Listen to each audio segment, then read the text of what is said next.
Hey patrons, welcome back to Darnley Cyber Cafe, the only place where cybersecurity talk meets your morning coffee, and yes, sometimes a ghost story or two. So today's tale, it's got a spooky name, a real-world impact, and a lesson for all of us.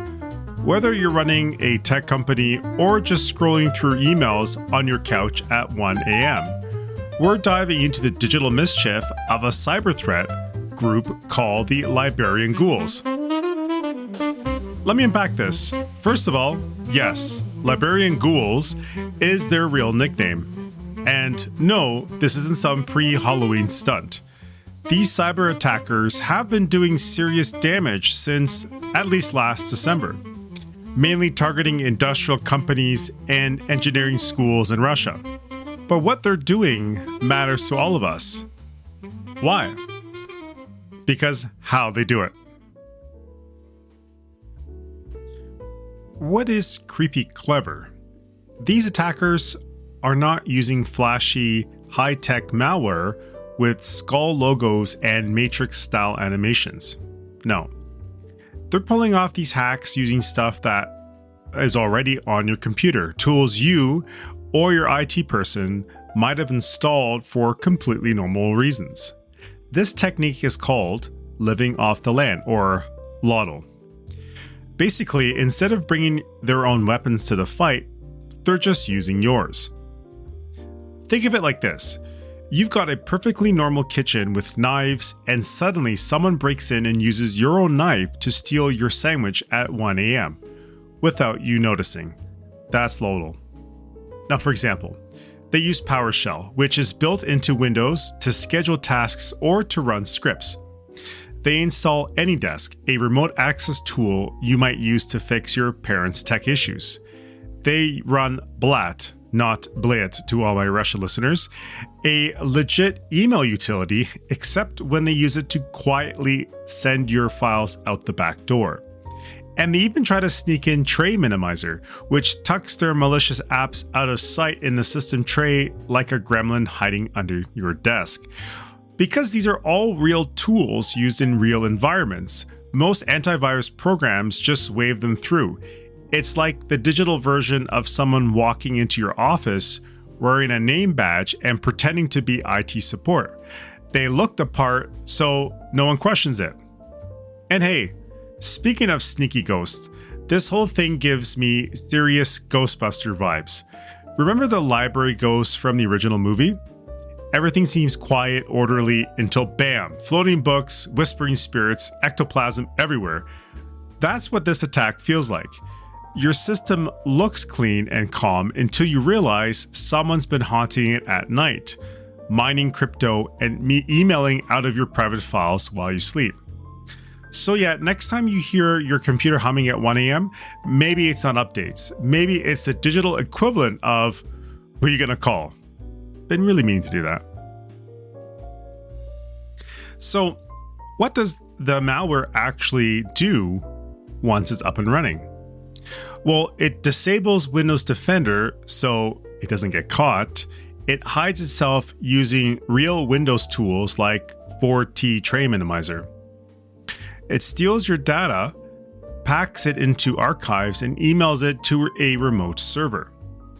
It also drops a crypto miner. Yes, they use your machine to mine cryptocurrency while you sleep. And then, like a librarian ghost pushing the last cart of books, it cleans up and disappears. Now I know what you're thinking, but Darnley, I'm not running a rocket company in Moscow. Why should I care? Well, because these tactics are universal.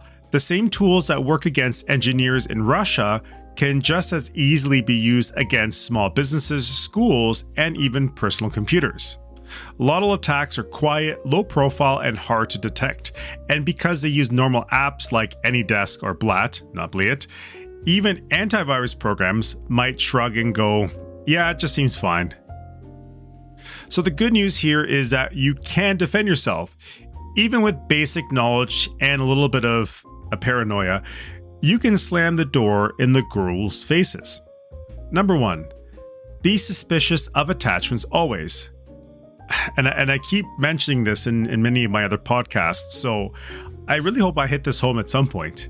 If someone sends you a password-protected file with a password right in the email, that's a big, good old-fashioned red flag.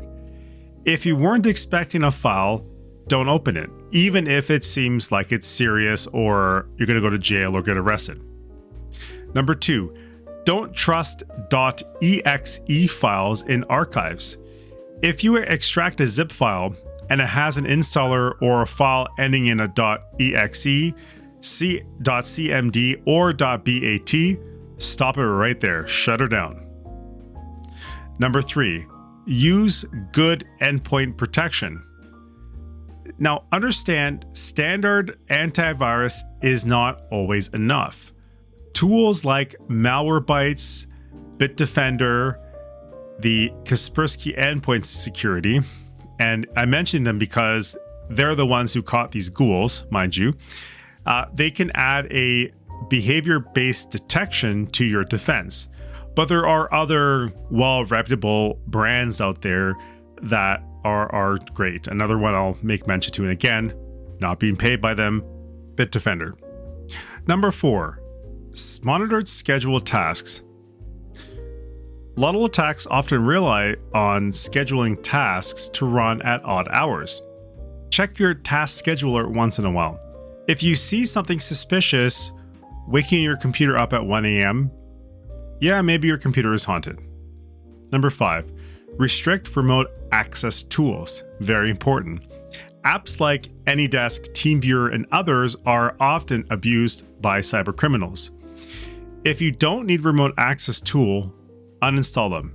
If you do need them, lock them down with two-factor authentication and activity logs. If you're not sure how to do this, talk to your reputable IT guy, not some random person in a foreign country somewhere else, people. Number 6, keep systems updated. A no-brainer. Outdated software equals open Windows, and this also applies to Macintosh as well. I just don't know how to refer that to open Windows, open Apple, rotten Apple. I don't know. Anyways, close those. Always run updates on Windows, on Mac, your browser, your apps, and even random utilities. The Librarian Ghouls may be targeting industrial systems today, but the techniques they're using are part of a larger pattern we're seeing worldwide. Hackers are going quieter, smarter, and more deceptive, and also using artificial intelligence tools as well. No flashbangs, just whispers in the wires. But hey, you don't need to be an expert to stay safe. So just remember, if something feels off, it probably is. So next time your inbox hands you a late night email with a sketchy attachment and a convenient password, don't open it. Thank you for tuning into this episode of Darnley Cyber Cafe. If you like this episode, give us a share, drop a comment, or send us your weirdest phishing story.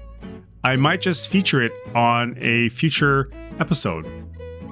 Until then, browse safe, stay caffeinated, and don't trust any ghouls, librarian or otherwise.